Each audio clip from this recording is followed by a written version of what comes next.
Sa kabila ng malakas na pag-ulan, mababang visibility at mapanganib na kondisyon sa lugar ng insidente, nagpatuloy ang search, rescue and retrieval operations sa Gisad Surong, Baguio City.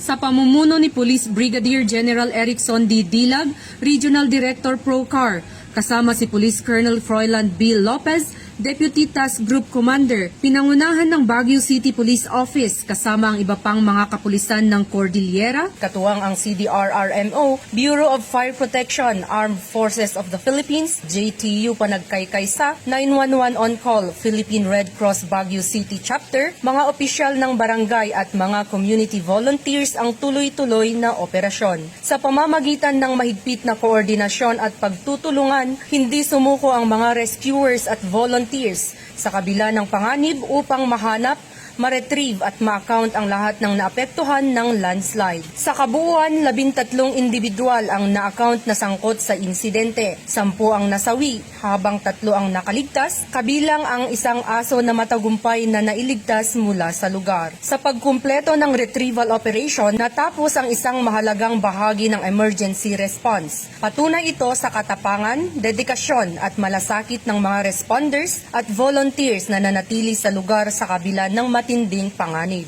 Nagpaabot naman ng pasasalamat ang Baguio CPO sa Baguio City Government, DSWD, mga katuwang na ahensya, pribadong organisasyon, civic groups, volunteers at buong komunidad para sa kanilang tulong, mga donasyon at patuloy na suporta sa mga pamilyang naapektuhan at sa mga responders. Patuloy din pinalakas ng presensya at pangangasiwa ni na City Mayor Benjamin B. Magalong, CDRRMO Head Engineer Charles Brian Carame at BCPO City Director Police Colonel Ruel D. Tagal ang koordinadong pagtugon sa lugar ng insidente. Pinarangalan din ng BCPO ang lahat ng police personnel, emergency responders, government agencies, barangay officials, medical teams, volunteers at mga miyembro ng komunidad na naglingkod ng may tapang, malasakit at profesionalismo sa buong operasyon. Sa pagbangon ng Baguio City mula sa trahedyang ito, nananatiling nakatuon ang Baguio CPO sa pagtulong sa mga pamilyang naapektuhan